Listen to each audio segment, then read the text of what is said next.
Linikha ka para sa isang misyon.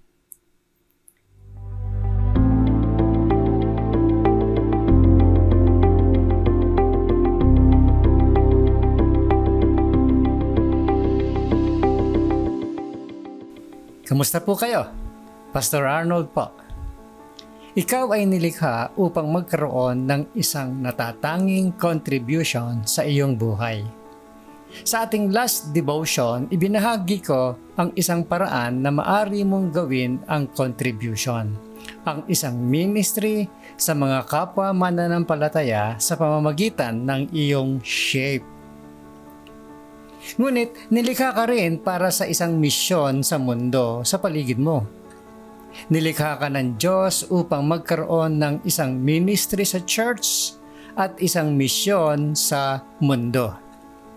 Ang sabi po sa John chapter 17 verse 18, "In the same way that the Father gave me a mission in the world, I gave them a mission in the world." Yan po isa the Message paraphrase.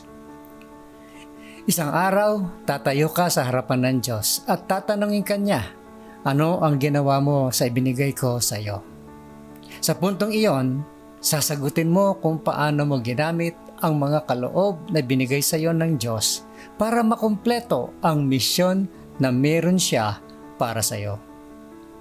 Ang sabi po ni Apostol Pablo, "The most important thing is that I complete my mission, the work that the Lord Jesus gave me to tell people the good news about God's grace." Yan po ay sa Acts 20 verse 24 ng New Century Version. Ano ang tungkuling ibinigay sa iyo ng Diyos? O ano yung assignment na ibinigay sa iyo ng Diyos? Nilikha ka ng Diyos upang ibahagi ang mabuting balita. Kapag nalaman mo kung sino si Jesus at kung ano ang ginawa niya para maging matuwid ka sa Diyos, kailangan mong ibahagi ang mensaheng ito sa iba.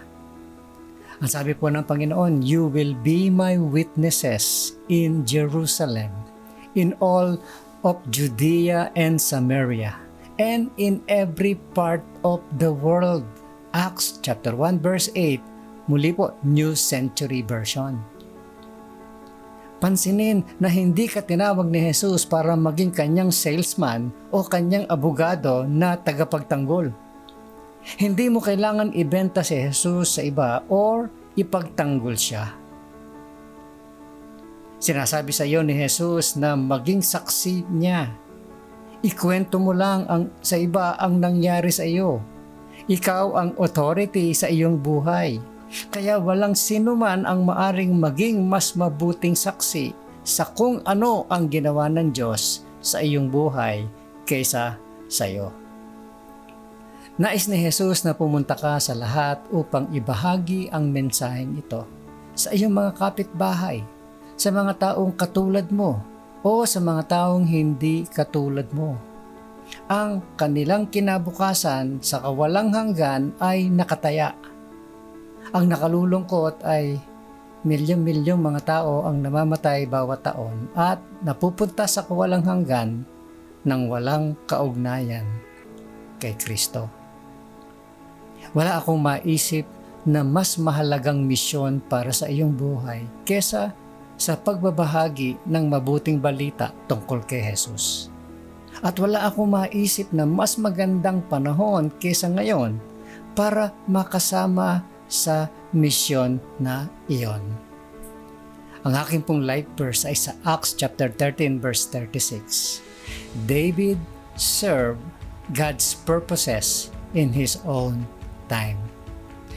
Ako'y umaasa na paglilingkuran mo ang layunin o ang mga layunin ng Diyos sa iyong panahon. Wala nang higit na mahalaga na dapat mong gawin. Think about this, my friend. What are some ways you can prepare to tell others about the good news of Jesus? Ano ang ilang mga paraan na maaari kang maghanda para sabihin sa iba ang tungkol sa mabuting balita ni Jesus? Pangalawa, think about this, my friend. What is the biggest issue that keeps you from telling other people about Jesus? Ano ang pinakamalaking issue na pumipigil sa iyo para sabihin mo sa iba ang tungkol kay Jesus? At ang panghuli, think about this, my friend. When is the last time you were a witness for Jesus? Kailan ka huling naging saksi para kay Jesus? Ano ang naging reaksyon ng mga taong binahaginan mo ng iyong kwento?